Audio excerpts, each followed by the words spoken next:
மதுரையிலிருந்து சென்னை வந்த விடுதலை சிறுத்தை கட்சியின் தலைவர் தொல் திருமாவளவன் சென்னை விமான நிலையத்தில் செய்தியாளர்களை சந்தித்தார். தமிழகத்தை சார்ந்த ஐஐடி பேராசிரியர் உதயகுமார் வடிவமைக்க சின்னம் ரூபாய்க்கான அடையாள சின்னம்.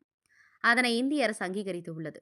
உலகளவில் பிரபலமாகி இருக்கிறது. தற்போது தமிழக அரசு நிதிநிலை அறிக்கையை தாக்கல் செய்கிற இந்த சூழலில் வழக்கமாக நாம் பயன்படுத்தக்கூடிய ரூ என்ற எழுத்து பயன்படுத்தப்பட்டுள்ளது விமர்சனத்துக்கு உள்ளாக்கியுள்ளது.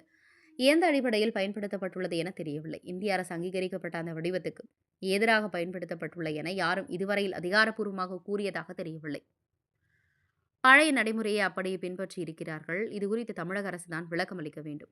உலகளாவிய அளவில் இணைந்து பணியாற்ற இன்னும் ஒரு மொழி தேவைப்படுகிறது. ஆங்கிலம் பரவலாக பல நாடுகளில் பயன்படுத்தப்பட்டுள்ளது. இந்தியாவிடம் ஒரு இணைக்கும் மொழியாக ஆங்கிலம் உள்ளது. தாய்மொழியுடன் சேர்த்து ஆங்கிலத்தை இணைப்பு மொழியாக பயன்படுத்துவது இந்திய நாட்டின் ஒற்றுமைக்கும் இறையாண்மைக்கும் ஏதுவானது. 3வது மொழி, 4வது மொழி, 5வது மொழி என்பது தனிநபரின் விருப்பத்திற்கு ஏற்றது.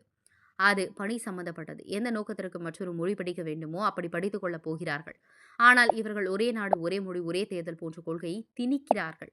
அதற்காக ஆங்கிலத்தை ஒரு அந்நிய மொழி என்பது போல் வெறுப்பை விதைக்கிறார்கள். இந்தியாவில் இந்து மதம், ஒரே மதம், இந்தி மொழி உறுதிமொழியாக மாறும் பொழுதுதான் இந்திய உணர்வு உள்ளவர்களாக இந்தியர்களாக மாற முடியும் என்ற கணக்கில் இதை செய்கிறார்கள். இந்திய அரசியலமைப்பு சட்டம் கூறியுள்ள பன்முகத்தன்மையை வதிசைக்கும் செயல் இந்தியை விரும்பி படிக்கிற நபர்கள் படிக்கட்டும். எதையும் திணிக்கக்கூடாது என்பதுதான் எங்களுடைய கருத்து என்றும் கூறினார். தவசி நியூஸ் செய்தியாளர் எஸ். பிரபு. நடைமுறையை அப்படியே பின்பற்றி இருக்கிறார்கள். இது குறித்து தமிழக அரசு தான் விளக்கம் அளிக்க வேண்டும். ராமதாஸ்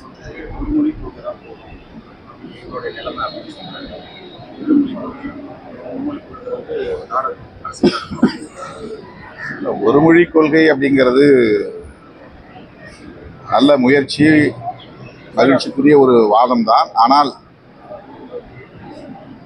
உலகளாவிய அளவில் பிற இனங்களோடு நாம் இணைந்து இயங்குவதற்கு ஒரு பொது மொழி தேவைப்படுகிறது.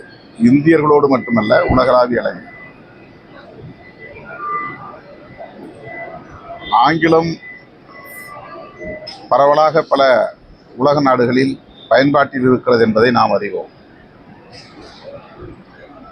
இந்தியாவிலும் ஆங்கிலம் ஒரு இணைப்பு மொழியாக இருப்பதை அறிவோம். எனவே தாய்மொழியோடு இன்னொரு மொழியை கற்றுக்கொள்வது என்கிற இருமொழி கொள்கை மிகவும் பொருத்தமானது.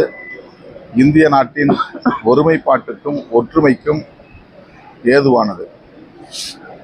3வது மொழி, 4வது மொழி, 5வது மொழி என்று சொல்லுவது தனிநபர் விருப்பத்தை பொறுத்தது, ஆர்வத்தை பொறுத்தது, வேலைவாய்ப்பை நோக்கமாக கொண்ட அடிப்படையில் தேர்வு செய்யக்கூடிய ஒன்றாகும். ஆனால் இந்தியாவில் என்ன நோக்கத்திலே இந்தியை திணிக்கிறார்கள் என்றால், வேலைவாய்ப்பு என்கிற நோக்கத்தில் அல்ல, மொழித்திறனை பெருக்கிக் கொள்ள வேண்டும் என்கிற நோக்கத்திலும் அல்ல. இந்தியாவுக்கு ஒரே மதம் இருக்க வேண்டும் என்பதைப் போல ஒரே மொழி இருக்க வேண்டும். அப்போதுதான் இதை ஒரே தேசமாக உருவாக்க முடியும் என்பது டெல்லியிலே ஆட்சிக்கு வரக்கூடிய ஆட்சியாளர்களின் நோக்கமாக இருக்கிறது. அதற்காக அவர்கள் ஆங்கிலத்தை அந்நிய மொழி என்பதைப் போல ஒரு வெறுப்பை விதைக்கிறார்கள். இந்தியை இந்தியாவின் ஒரே ஆட்சி மொழியாக, அலுவல் மொழியாக, அனைத்து பயன்பாட்டுக்கும் உரிய மொழியாக மாற்ற வேண்டும்.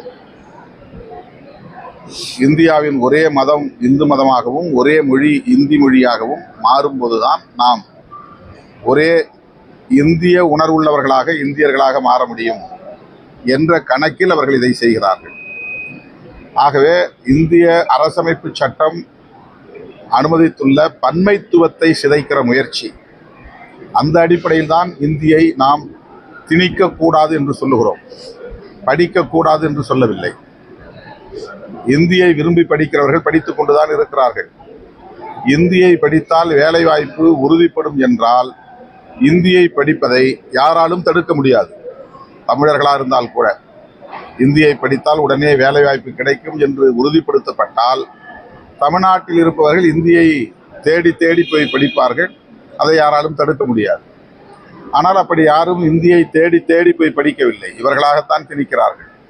எனவே இந்தியை படிப்பதால் வேலைவாய்ப்பு கிடைக்கும் என்பதெல்லாம் ஒரு மாயத் தோற்றம். அதுவெல்லாம் வெறும் கற்பனை கட்டுக்கதை.